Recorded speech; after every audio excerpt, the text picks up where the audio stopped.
La vitamine D est actuellement recommandée pour traiter l'infection par le coronavirus. La vitamine D peut sauver des vies et peut nous sauver des formes graves du Covid. C'est un véritable ami du système immunitaire. On va voir dans cette vidéo comment la vitamine D aide à combattre le coronavirus et à quel point c'est important de ne pas avoir un déficit en vitamine D quand on a une infection par le Covid.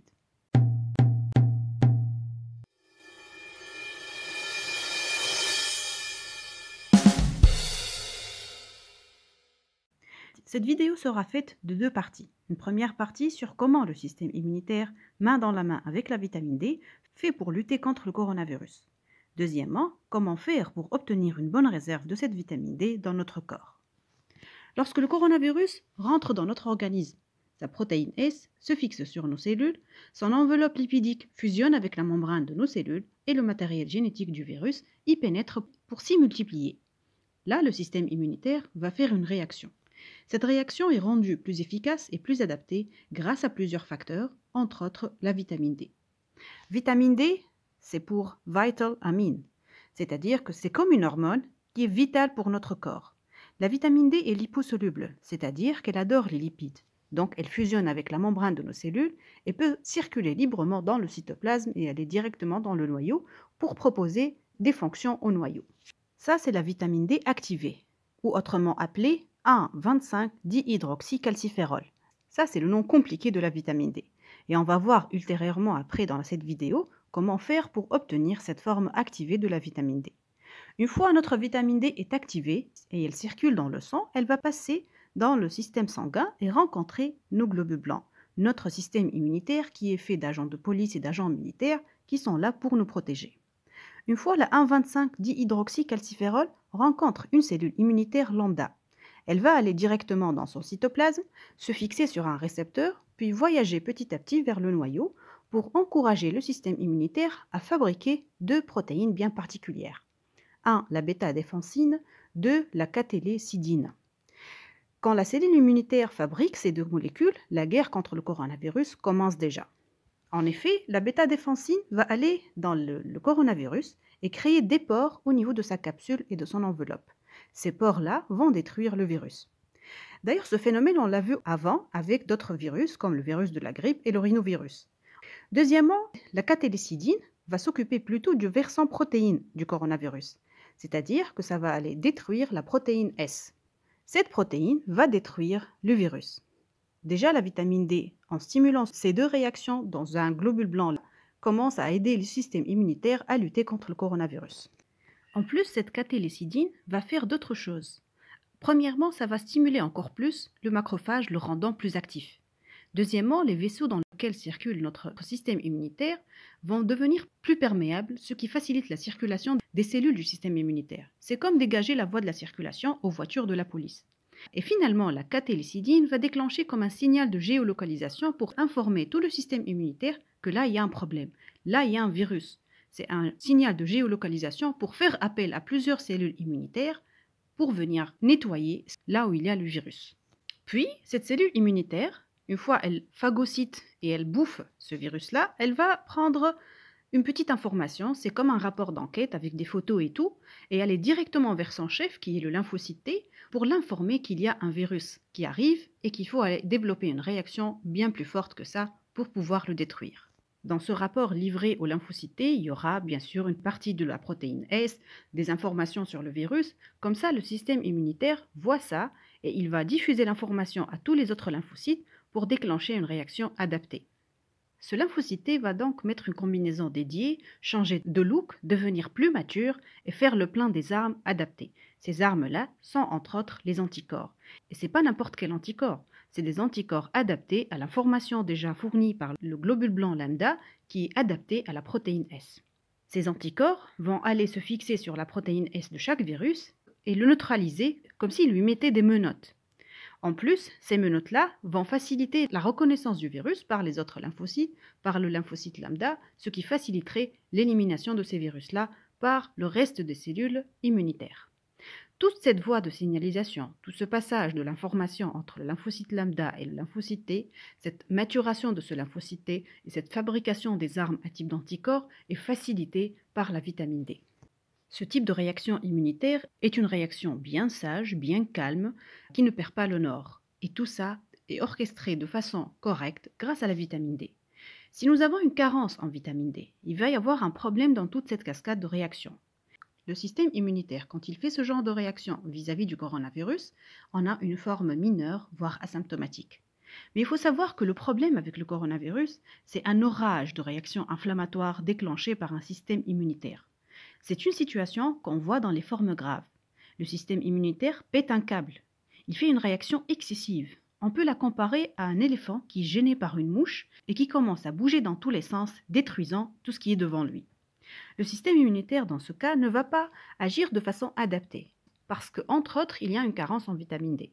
Il va sortir plusieurs types d'armes, pas uniquement les anticorps, mais plusieurs cytokines, telles que l'interleukine 1, l'interleukine 6, l'interféron alpha, l'interleukine 8. Tout cet orage de cytokines déclenché par une réaction non adaptée va causer une défaillance multiviscérale. C'est-à-dire que ces interleukines-là vont aller dans le cœur créant un arrêt cardiaque, dans le poumon créant un œdème et un besoin de réanimation respiratoire, dans le rein pour créer une insuffisance rénale, dans le foie pour créer une cytolyse, et ça va aller dans les vaisseaux pour les bloquer et créer des thromboses. Quand on n'a pas une vitamine D qui facilite une bonne réaction adaptée dans le système immunitaire, les cellules du système immunitaire ont tendance à aller dans le désordre et dans l'anarchie. Donc vous voyez à quel point la vitamine D est très importante dans notre système immunitaire. Si on revoit les étapes petit à petit, on voit que si on n'a pas de vitamine D, on a peu de bêta-défensine, donc on n'arrive pas à créer des pores dans le virus. On a peu de catélécidine, donc on n'arrive pas à détruire la protéine S du virus. Et ces deux facteurs-là vont faire qu'on n'arrive pas à éliminer le virus comme élément tout seul. Nos macrophages bougent moins. Il y a beaucoup de circulation, les vaisseaux ne sont pas très perméables et on n'a pas d'information de géolocalisation où se trouve ce virus-là. Nos macrophages sont incapables de bien bouger et de bien transmettre un rapport détaillé sur les informations liées au virus. Donc le lymphocyte chef qui va recevoir l'information, il va recevoir une information pas claire. Et donc il va s'affoler, il va sortir toutes les armes et va déclencher l'orage cytokinique qui est responsable du décès du patient. La carence en vitamine D dans le coronavirus a été incriminée dans la réaction immunitaire parce qu'il y a plusieurs études qui ont montré, et je vous mets ici les liens des différentes études que vous pouvez consulter une à une. Dans les études, on a trouvé que la mortalité par le coronavirus est plus importante chez les personnes ayant une carence en vitamine D. En plus, les patients qui ont une carence en vitamine D ont des poumons plus détruits et donc plus de besoins de réanimation et de ventilation. Ces patients ont beaucoup de protéines d'inflammation dans le sang. Lorsqu'on fait un dosage de CRP, de fibrinogène, etc., on trouve ces protéines-là très élevées. D'ailleurs, lorsqu'on admet un patient dans l'hôpital, on fait le dosage de ces molécules et si on les trouve très élevées, c'est-à-dire que le patient est en train de faire un orage cytokinique inflammatoire et donc il va probablement faire une forme grave et il faut s'inquiéter. Les patients qui ont une carence en vitamine D ont une clairance du virus plus prolongée, c'est-à-dire qu'ils sont incapables d'éliminer rapidement le virus. Toutes ces études que vous voyez ici ont rapporté ces observations qui sont vues chez les patients qui ont une carence en vitamine D. Et à partir de ces observations, une supplémentation en vitamine D est devenue hautement recommandée dans le traitement de l'infection par le coronavirus. Alors comment obtenir cette vitamine D dans notre organisme ? En fait, il faut savoir que la vitamine D, pour pouvoir être active, comme on l'a dit tout à l'heure, elle doit être sous la forme du 1,25-dihydroxycalciférol. Cet 1,25-dihydroxycalciférol ne peut se former que par deux passages. Un passage dans le foie, qui va lui fournir le 25-hydroxy, puis un passage dans le rein pour lui fournir le 1-hydroxy, et finalement obtenir cette forme 1,25-dihydroxycalciférol. Donc il faut avoir un foie qui fonctionne correctement et un rein qui fonctionne correctement pour pouvoir activer la vitamine D. Une fois le rein fonctionne correctement, le foie fonctionne correctement, c'est facile d'obtenir des sources de vitamine D. Et en fait, les sources de vitamine D sont au nombre de deux. Premièrement, il y a la source de la peau. Notre peau exposée à l'ultraviolet est capable de fabriquer la vitamine D. Cette vitamine D, comme on a dit, va après passer dans le rein et dans le foie pour devenir activée. Donc c'est très bien de faire un bain de soleil pour se procurer une bonne réserve de vitamine D. Deuxième source, c'est le tube digestif, c'est-à-dire les aliments qu'on mange. Les aliments comme le lait, comme les champignons, comme le yaourt, comme le jaune d'œuf, sont des aliments très riches en vitamine D. Une fois on l'absorbe par le tube digestif, elle va passer dans le foie et dans le rein pour être activée. Maintenant qu'on connaît les sources de vitamine D, pourquoi une personne peut présenter une carence en vitamine D? Comment savoir si on a une carence de vitamine D dans notre corps? C'est facile, il faut faire un dosage. Il faut aller chez le docteur, demander un dosage de la vitamine D, et là, à partir d'un certain seuil qui est variable d'une population à une autre, on définit une carence en vitamine D. En fait, les personnes âgées ont une diminution de la fabrication cutanée de la vitamine D, vu l'âge. En plus, il y a aussi les personnes qui ont beaucoup de mélanine dans la peau, c'est-à-dire des personnes qui ont une peau foncée, ils ont une résistance à l'ultraviolet et donc ils fabriquent peu de vitamine D. Ces personnes-là peuvent avoir une carence en vitamine D. Les personnes dont le foie ne fonctionne pas très bien ou le rein ne fonctionne pas très bien pour une maladie chronique dans ces deux organes peuvent aussi ne pas bien fabriquer la vitamine D, parce que pour être activée, elle doit passer par ces deux stations-là. Les personnes obèses aussi, qui ont beaucoup de graisse, peuvent avoir une carence en vitamine D. Pourquoi? On a dit au départ que la vitamine D est liposoluble, elle adore les lipides. Et chez les personnes obèses, la vitamine D peut être séquestrée dans la graisse et pas bien circuler dans le sang. Ces personnes-là vont donc avoir dans le sang une carence en vitamine D. Tiens, ces personnes qui ont un problème dans le foie, dans le rein, une obésité, qui sont âgées, sont pratiquement les mêmes personnes qui font les formes graves du coronavirus. On ne va pas dire que la vitamine D traite effectivement le coronavirus. Non, mais la vitamine D joue un rôle important pour ne pas avoir une forme grave du coronavirus.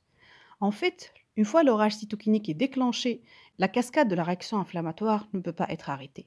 Donc il vaut mieux être bien équipé et avoir une bonne réserve en vitamine D avant d'attraper le virus pour pouvoir développer une réaction immunitaire bien sage et bien adaptée et éviter l'orage cytokinique. Donc on a compris à partir de ces données-là l'importance de la vitamine D dans notre corps pour la lutte contre le coronavirus. Je vais faire une autre vidéo expliquant les autres bienfaits de la vitamine D. Ce n'est pas uniquement la gestion du calcium et le système immunitaire. Il y a aussi une protection contre le cancer, contre des maladies cardiovasculaires, contre les fractures.